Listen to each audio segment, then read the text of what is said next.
Waxaa laga hayaa oo in badan laga maqlay kuwa xigmadda u saaxiibka ah in waanooyinka iyo waxsheegooyinku yihiin hadiyadaha la bixiyo kuwa ugu qaalisan uguna qiimaha badan.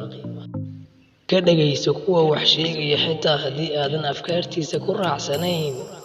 Dhagaysi kadib kala sooc wixii uu kuu sheegay, kuwii kula toosan ee ku anfacaya qaado, kuwii aan faa'iido kula muuqanna isaga tag.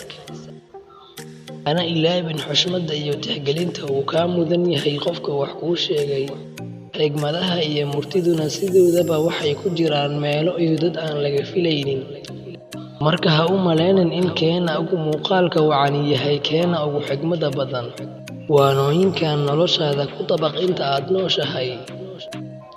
Waxaad jeceshahay sameey, laakiin cidna ha dulminin. Sidaad rabto wax u kala sooc, laakiin ha isla weynaanin weligaa. Sidaad doonto u carow, laakiin qofna ha dhaawicin. Haddii ay fursadi kaa halowdo qalbigaaguna uu gubto, ku dami qalbigaaga aayadaaga.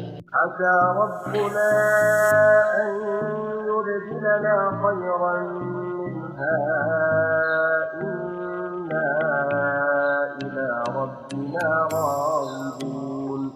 Waxaanu joognaa zaman haddii dhagax lagu oran lahaa noqo insaan, uu oran lahaa waan cudur daaranayaa.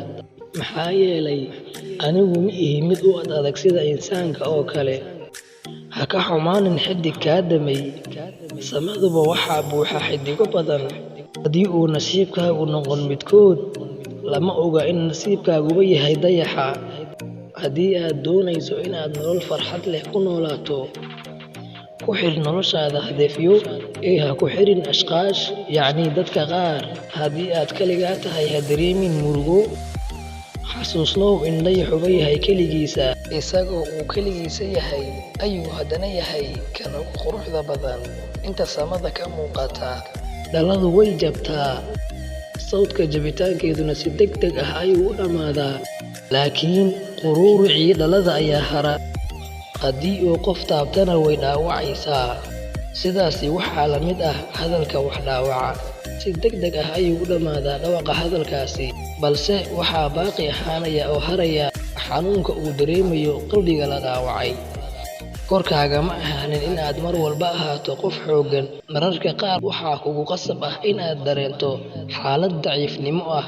Hana ka qajilin, maxaa yeelay waa qayb ka mid ah bani'aadamnimada. Haddii aadan awoodin inaad gadaashaada eegtid mararka qaar, taasoo ay kuu diidayso inay gadaashaada kaa jiraan waxyaabo ku xanuujinaya, sidoo kalena ay kugu adag tahay inaad hortaada eegtid oo aad ka arkaysid mustaqbal mugdi ah.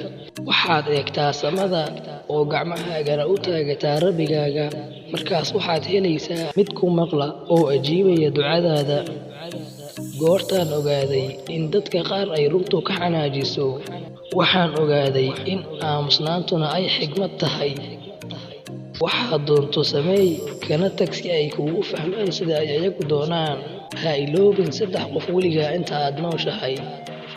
Midka koowaad, qofku siiyey kaalmo xilli aad ku sugnayd xaalad adag. Midka labaad, ha ilaabin weligaa qofku arkay adigoo ku sugan xaalad adag kadibna kaaga tegay.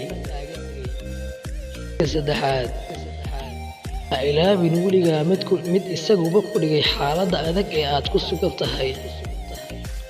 Haddii aadan ku qanacsanayn darajada iyo booska aad hadda joogto, si degdeg ah u beddel. Maxaa yeelay adigu ma tihid geed ka dhashay halkaasi. Si aad u guulaysato, waxaa korkaaga ah inay ku gubayso baahida aad u qabto guusha. Aadanna ka cabsanin fashilka, oo aad wajahdo khatar kasta ee ka hor imaanaysa guusha.